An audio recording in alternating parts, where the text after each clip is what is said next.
Good morning folks, it's Prepper Al here again, and we're back onto the practical videos now, and today we're talking about filtering and purifying water from a fast or reasonably fast flowing source of water.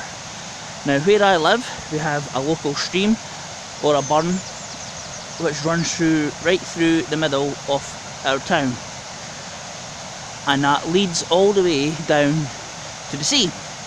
However, it is sourced from a loch which is about 5 miles away from my home, and it's natural runoff from that loch when it rains, and it's also runoff from the local hills and fields when it rains. So it is relatively clean. Am I 100% happy about drinking from that? Hell no, because it runs through a town, and as you can see, any water that runs through towns, yeah, the standard shopping trolley in the burn with other bits of rubbish. That's why I choose, in a shits hit the fan situation, when there's no electricity and no water in the taps, and there's no water in the shops, and there's no deliveries of fresh bottled water, etc. That's why I would always take my water from a fast flowing source. Now, is taking water from that going to be as safe and as clean from bottled water or the tap? No, it's not. That's why you've got to filter your water, and that's why you've got to purify your water. Now, there is a variety of ways of filtering your water, and there are 2 ways of purifying your water. One way is boiling your water, and another way is putting in water purification tablets. 1 tablet per litre of water. However, you can do both. You can boil the water, let it cool, then add the tablet in to sterilise it. Or you can sterilise the water first with the tablet and then boil it later when you're actually going to use it. That's called double boiling. There's no point in boiling it once to boil it again, because when you boil it, you're still just going to be killing the germs. So you can still purify it, collect it, filter it, purify it, and then save it later for boiling for when you're cooking or washing or having hot drinks. So this is roughly about 400 metres, maybe 500 metres from my house.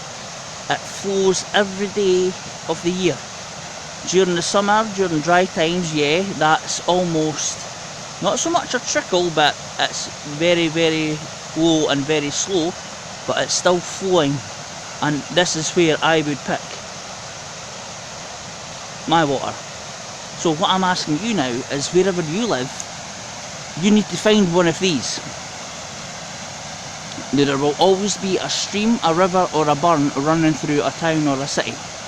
You need to go and find that, and you need to go and scout out the best place to collect the water.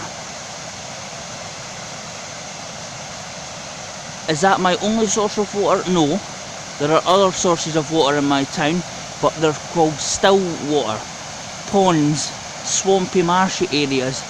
Water that you can use, however, it is a different filtration system that I will be using for that water, but that is another video.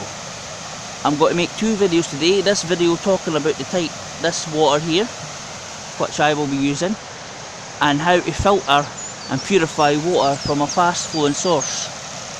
Another video will detail another filtration system and how I purify that said water. But yeah, you need to go and source water that's not going to be coming out of your tap or the shops. Okay? And you have to understand that the water that you're going to take from the ground is not as safe and as clean and as clear as what you get in your tap at home or in the shops. The sooner you understand that, the sooner you accept that, the sooner you will get over it, and you will start to collect, filter and purify your water. You still need to drink. You may be saying to yourself, I'll get you a better picture than now, because it comes through a big pipe at some point, just to channel it through the town. You'll say to yourself, no way in hell am I going to drink water that comes out of that. Newsflash, yes you will. When there's no water in the taps, no water in the shops, you still need to drink. You still need your tea, your coffee, your juice, your water, diluting juice, you still need your water. The human person can live without food for the best part of, I don't know, 30, 40 days, but only 3 days without water.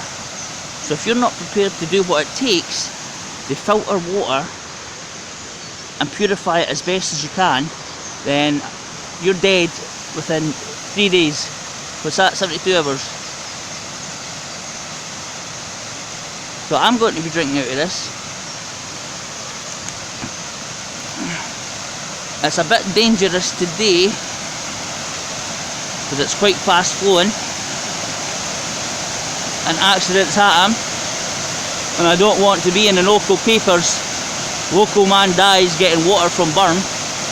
But I'm going to get a sample of this water, then I'm going to take it up the road and I'm going to filter it and I'm going to purify it. But I'm not going to be one of these GoPro deaths, selfie deaths, stupid buggers. Right, just a short video to show you the water which I would be using in a shit hit the fan situation. You need to find something like this, and I will do another video getting water from a still source of water, like a pond, a boating pond, or a big large muddy puddle.